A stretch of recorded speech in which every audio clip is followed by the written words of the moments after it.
Good afternoon again. This is Kurt Beckett, Chair of the FSEC Council, calling to order the June 17th FSEC public comment hearing for the Goose Prairie Solar Facility indirect transfer of change of ownership. Ms. Grantham, if you would please call the roll. Certainly, Chair. Department of Commerce. Aaron Peterson, present. Department of Ecology. Blake Nelson, present. Department of Fish and Wildlife. Department of Natural Resources. Kate Dean, present. Utilities and Transportation Commission. Brian Ray Barrick, present. Are any of our Assistant Attorney Generals present for this meeting? Yes, John Thompson, present. Thank you. For FSEC staff, Amy Hofkemeyer. Present. Keith Quinata. Present. And Sarah Randolph. Present. And can I have the name of the Goose Prairie representative? Of course. Hello. My name is Andrea Frederique. I will be representing Goose Prairie. Thank you. And who is present for the Council for the Environment? Sarah Reineveld is present. Thank you. You, Chair, there is a quorum. Thank you very much. So for today's hearing, we will begin with project overview, followed by opening up for an official public comment period. And with that, Sarah Randolph, if you would help lead us off in the presentation and help hand over to the company representative, I would appreciate it. Thank you, Chair Beckett, council members, staff, and the public. For the record, this is Sarah Randolph, siting specialist for Goose Prairie. Today, we are gathered here for a virtual informational public comment hearing for the request to amend the Goose Prairie Facility Site Certification Agreement, or SCA. On April 29th, 2026, Brookfield, or the certificate holder, informed the Energy Facility Site Evaluation Council, FSEC, that it had a change in upstream ownership of the facility, and the SCA will remain with Goose Prairie Solar LLC. Accordingly, Brookfield is requesting formal approval to transfer and amend the Goose Prairie SCA. FSEC invites the public to participate in its consideration of this amendment request. Pursuant to the Washington Administrative Code, or WAC 463-66-100, the Council must verify that a new owner has the organizational, financial, managerial, and technical capability to fulfill the terms of the SCA. If approved, the Council will authorize the technical amendments to the SCA to formally record the changes in ownership. This process ensures the successor will comply with the terms and conditions of the original SCA and has demonstrated capability to acquire and possess the project. If anyone wishes to review the amendment request, it is located on the FSEC website. The comment period is open online and can be found on the FSEC web homepage. The online database will be open until midnight tonight for amendment request in case people don't want to comment verbally or want to comment after the meeting. This is not the last opportunity to comment, and there will be another comment period that will be held prior to the council decision, which will include red lines and an order capturing the council's decision. This meeting is held in accordance with WAC 463-66-030 that provides an opportunity for the public, stakeholders, and interested persons or organizations to receive information and provide comments on the proposed SCA transfer. The certificate holder will now present its amendment request, after which the council will open a public comment period to inform its consideration. Upon the closing of the meeting, the council will review all information received before acting on the certificate holder's request. Thank you. And now I'll turn it over to Andrea. Thank you so much. Sarah, will I be presenting the presentation? I'm happy to. Oh, there you go. Perfect. Thank you so much. And you can certainly just ask to advance the slide and we will move them as you desire. Perfect. Thank you. Yeah, if you can please move to the next slide.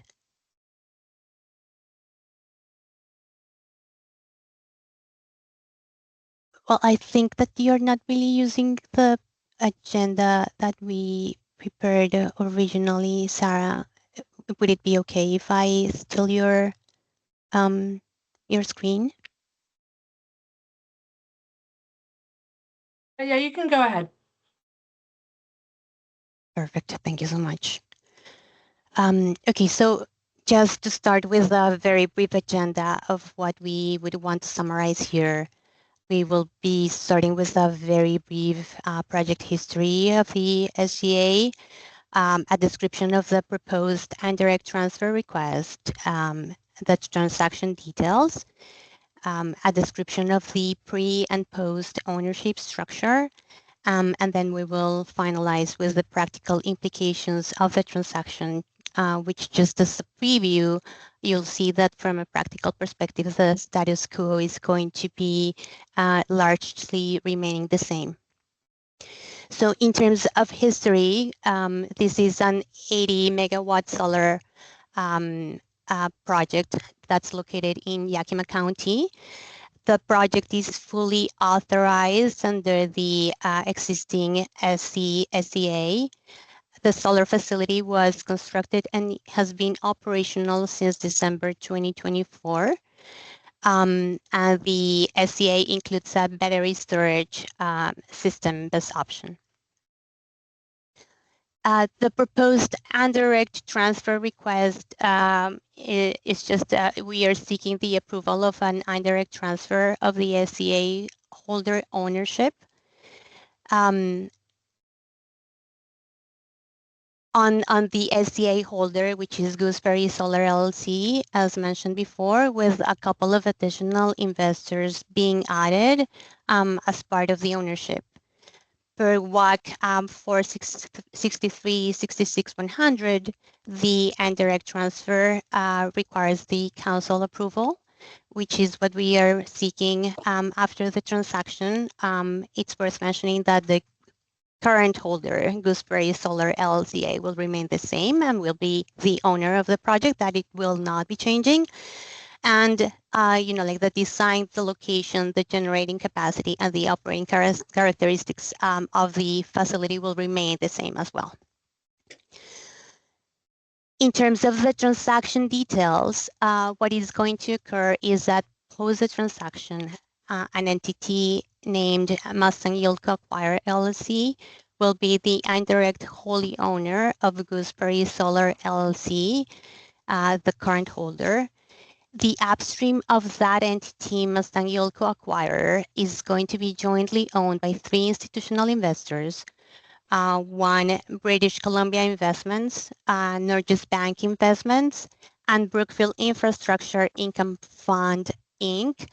But it's worth mentioning that the original parent company, Brookfield Corporation, will be retaining 33.3% of the ownership, so that will be remaining the same. Or the same entity will be remaining with a different ownership. And then through its subsidiary, Brookfield Asset Management, it will also continue as the facility service provider. So in terms of the management of the entity, that will also remain as it is currently. In terms of the Goose Prairie ownership structure, it's what I was referring before, but this is probably going to be explaining this in more detail. So if you see the current ownership structure includes Brookfield Corporation, Brookfield Asset Management, and Brookfield Renewable, which are the blue squares here.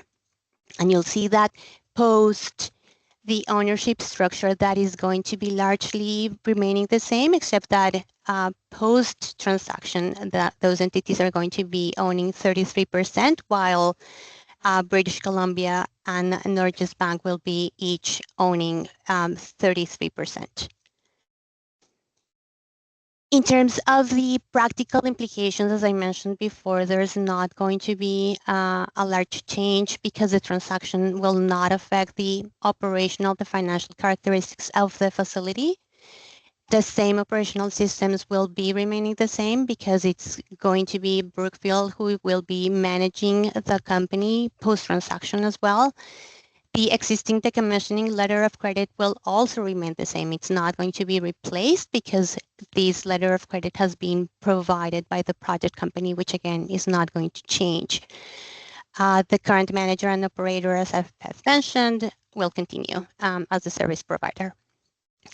So in sum, the SCA holder will continue to comply with all of the SCA conditions, but it is worth mentioning that Mustang Yield Co., the new acquirer, is supported by forecasted earnings of $200 million and across all the investment platforms, which ensure that it has financial capability to operate and maintain and decommission the facility per the SCA.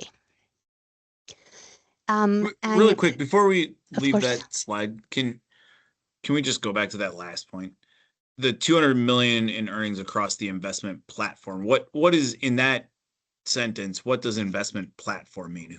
What is the platform that is bringing in that $200 million in earnings? It just means that Mustang Yield Co. is going to be owning additional assets other than Goose Prairie, a total of 2 gigawatts of assets, and that's what that investment platform refers to. Okay.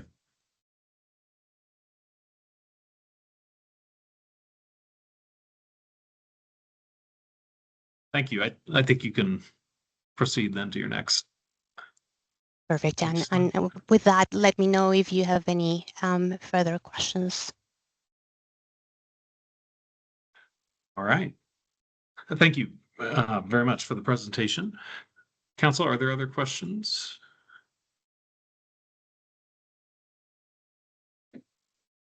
I guess I would just say thank you for the both earlier and then continued depiction of how the flow of ownership works, and appreciated that level of detail, both here today as well as in earlier documents in the public council packet. So.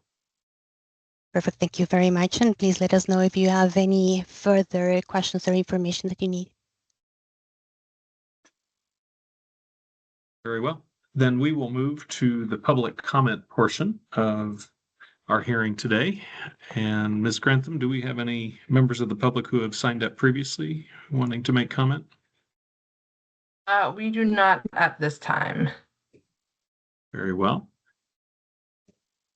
Are there any other members of the public who wish to provide a comment? If so, just raise your hand and I'm happy to call on you.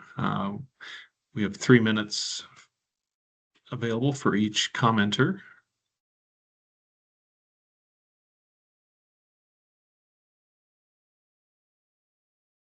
I do see that Linnea Fossum is unmuted. That was not my intent, sorry. No worries.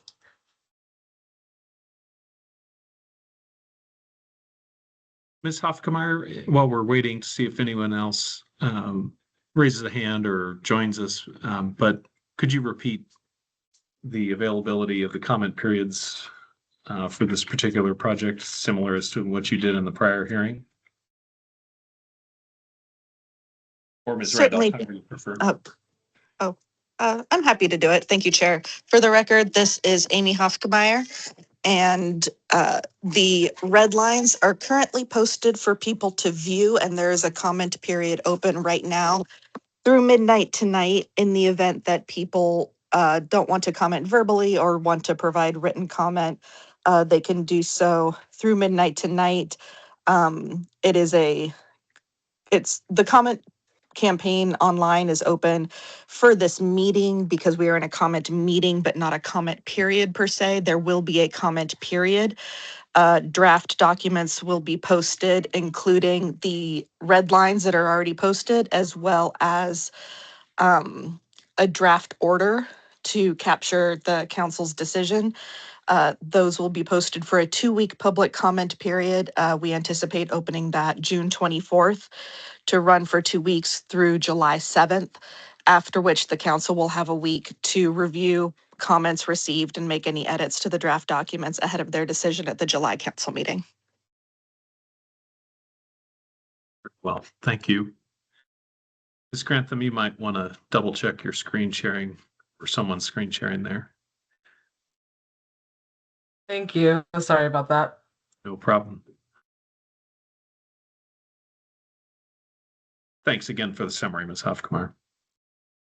Are there other members of the public who wish to make a comment today beyond their other opportunities as just summarized beyond this hearing?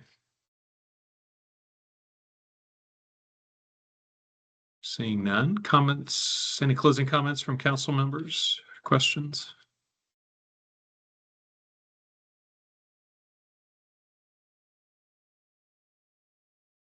All right.